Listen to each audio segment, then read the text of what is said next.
I'd rather be His than have riches untold. I'd rather have Jesus than houses or lands. I'd rather be led by His nail-pierced hand. Bapak dan Ibu, sehat senantiasa untuk terus bertumbuh di dalam Tuhan. Setiap hari kita membaca kebenaran firman Tuhan, memiliki waktu bersaat teduh dengan Dia di dalam doa, dan kita terus kuat di dalam Kristus. Dan saya terus berdoa supaya kita juga dalam keadaan sehat senantiasa di masa wabah penyakit ini, seperti anjuran pemerintah. Kita senantiasa mengenakan masker ketika keluar dari ruangan dan sering membasuh tangan dengan air yang mengalir atau menggunakan hand sanitizer, dan menjaga jarak satu dengan yang lain, terutama dengan orang-orang yang tidak kita kenal. Nah, Bapak dan Ibu, kita belajar di sekolah minggu pada pagi ini tentang pengampunan bagi yang bertobat dari 1 Samuel pasal 12 ayat 19 sampai ayat yang ke-25. Sebelum firman Tuhan kita baca dan pelajari bersama, saya ingin kita berdoa terlebih dahulu. Mari kita berdoa. Bapa dalam sorga, terima kasih karena pada pagi hari ini kami boleh belajar firman Tuhan tentang pengampunan bagi orang yang berdosa. Dari 1 Samuel pasal yang ke-12 ayat 19 sampai 25. Dan biarlah kami juga diampuni dosa kami di dalam Kristus, mengikuti segala yang firman Tuhan ajarkan pada kami pagi ini. Terima kasih Bapa, kami siap belajar firman Tuhan. Di dalam nama Tuhan Yesus kami sudah berdoa. Amin. Baik, mari membuka firman Tuhan dari 1 Samuel pasal 12 ayat yang ke-19 sampai dengan ayat yang ke-25. Kita akan baca firman Tuhan ini bersama-sama dengan bersuara.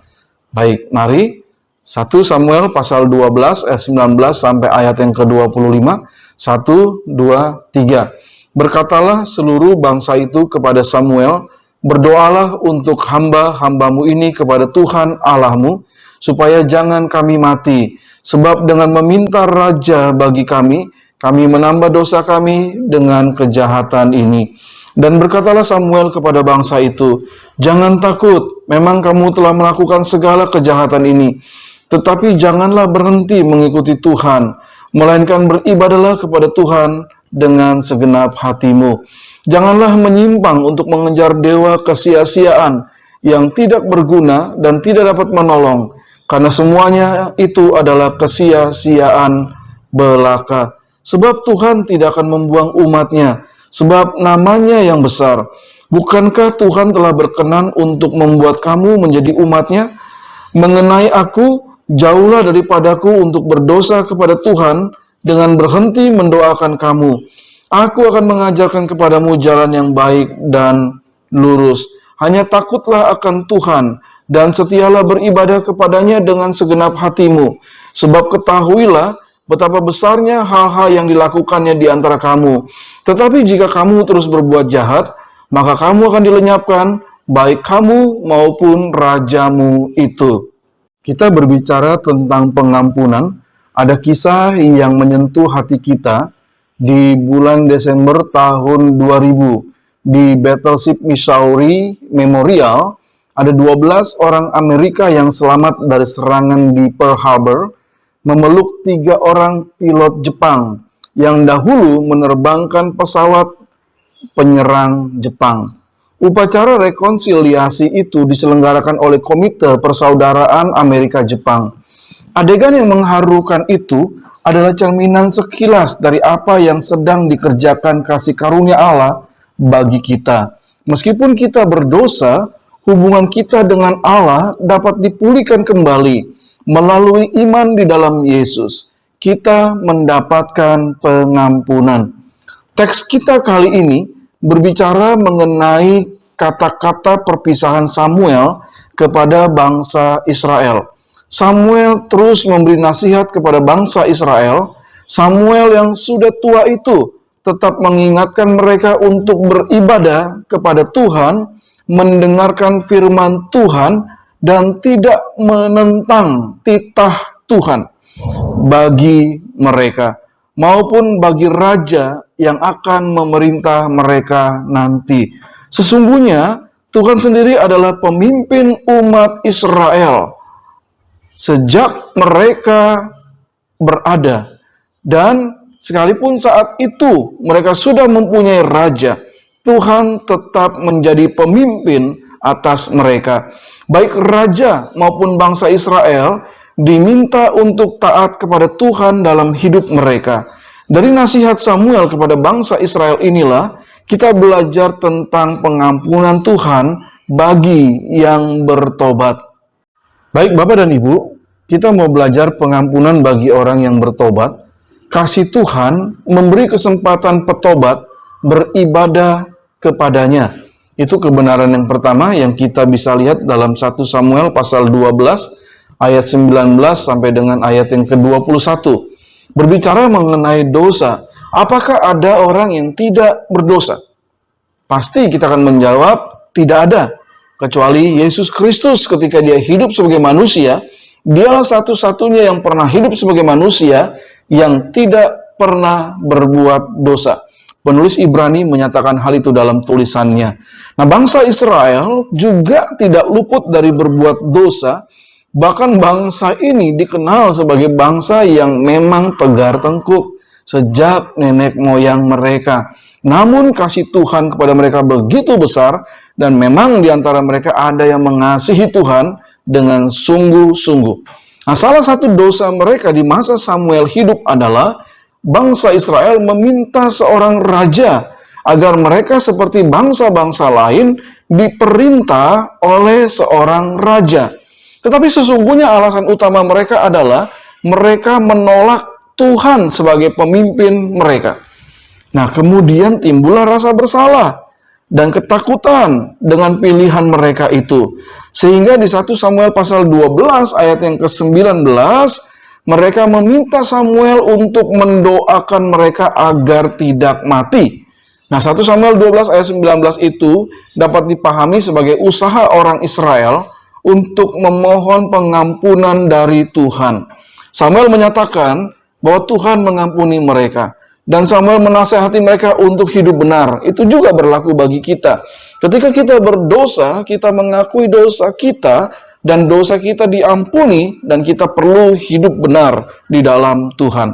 Di 1 Samuel pasal 12 ayat 20 sampai 21 ada nasihat yang diberikan oleh Samuel bagi bangsa Israel yang mau mengakui dosanya.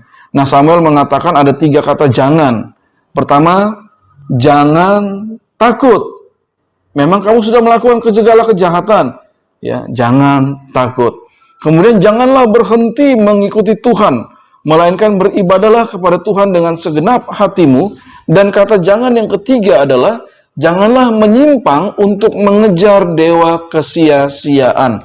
Dari kebenaran tersebut, yang pertama, Samuel mengingatkan Israel untuk tidak larut dalam ketakutan karena dosa mereka, karena Tuhan mengasihi mereka.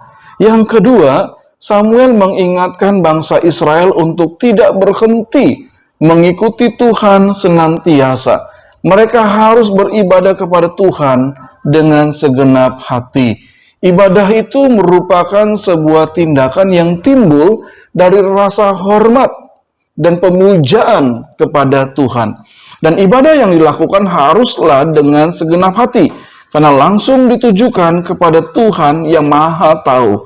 Ketiga, Samuel mengingatkan bangsa Israel untuk tidak mengejar dewa kesia-siaan yang tidak dapat menolong mereka. Hanya Tuhan yang sanggup menyelamatkan mereka. Dalam 3 perkara itu, kita melihat kasih Tuhan.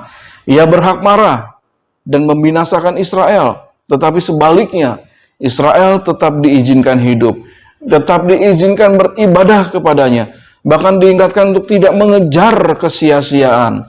Nah, Bapak Ibu, kita pasti pernah berdosa, tetapi saat kita mengakui dosa kita dan meninggalkan dosa itu, Tuhan mau mengampuni kita dan Tuhan menyayangi kita. 1 Yohanes 1 ayat 9 dan Amsal 28 ayat 13. Dan Tuhan ingin kita tetap beribadah kepada Dia dan tidak lagi mengejar dosa yang sia-sia itu. Betapa besar kasih Tuhan kepada orang-orang yang mau berbalik kepadanya. Nah, Bapak Ibu, mari kita jawab bersama-sama. Bagaimanakah perasaan kita saat berdosa? Pasti kita merasakan perasaan yang tidak nyaman, tidak penuh dengan sukacita, tertekan karena dosa itu. Itu pasti perasaan yang ada dalam diri kita. Yang kedua, apakah kita sungguh bertobat dari dosa dan tidak berbuat dosa itu kembali? Nah, itu yang harus dilakukan dalam diri. Kebenaran yang kedua tentang Tuhan mengampuni dosa orang yang bertobat. Yang kedua, kasih Tuhan tidak akan membuang petobat tersebut. 1 Samuel pasal 12 ayat 22 sampai 23.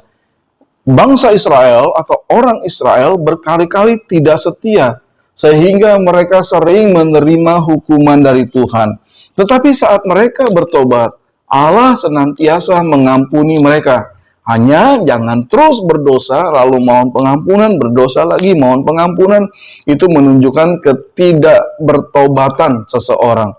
Nah, di 1 Samuel pasal 12 ayat 22, Samuel mengatakan, sebab Tuhan tidak akan membuang umatnya, sebab namanya yang besar. Bukankah Tuhan telah berkenan untuk membuat kamu menjadi umatnya? Ya, jadi tidak dibuang. Ya.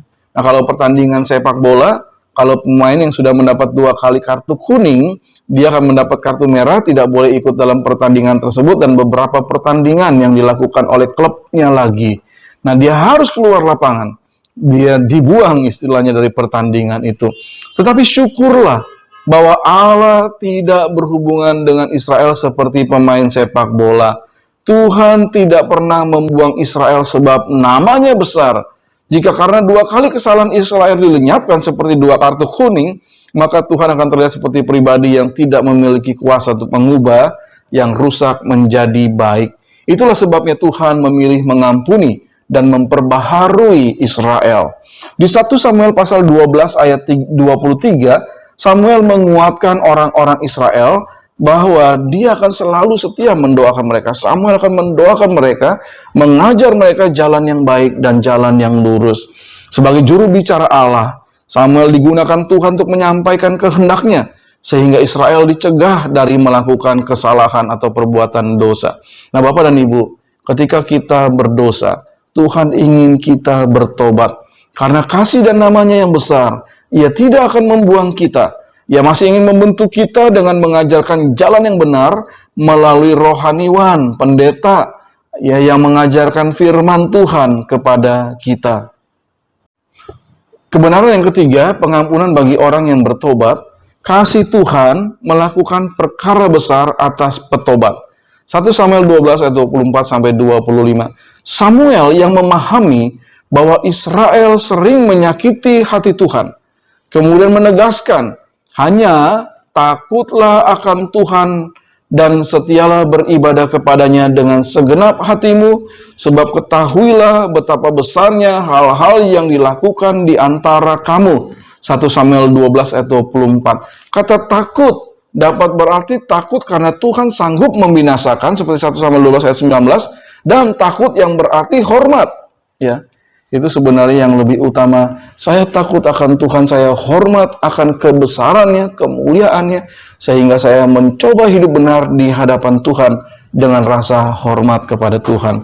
Takut yang benar akan membawa pada ibadah dengan segenap hati dan ibadah tanpa kepalsuan. Saya menghormati Tuhan ketika saya menjalankan ibadah saya di hadapan Tuhan dalam hidup sehari-hari, saya akan melakukannya dengan segenap hati.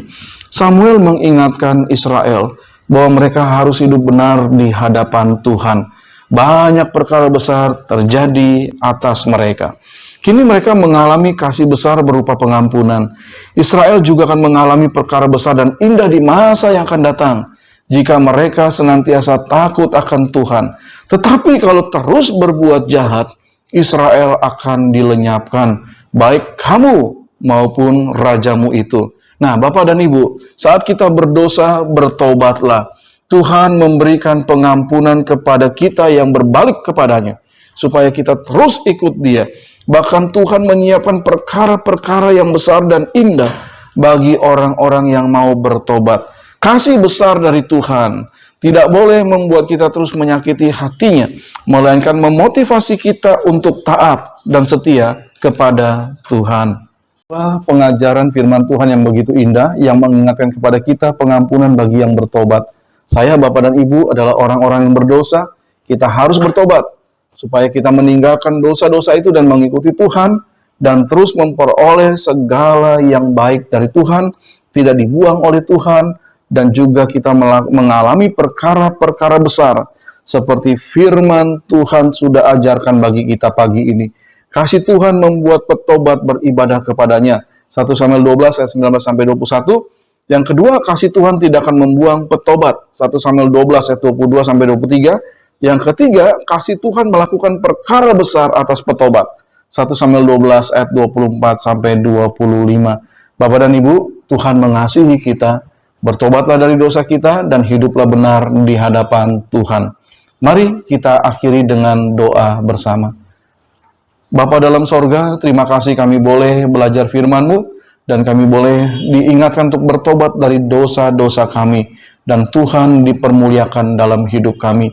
Terima kasih Bapak untuk pelajaran hari ini. Di dalam nama Tuhan Yesus kami sudah berdoa. Amin. Sampai bertemu minggu yang akan datang. Tuhan memberkati kita semua.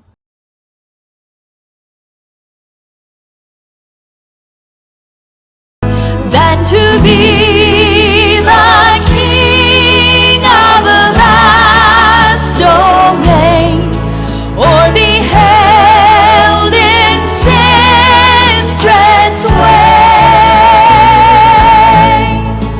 I'd rather have Jesus than anything this world affords today.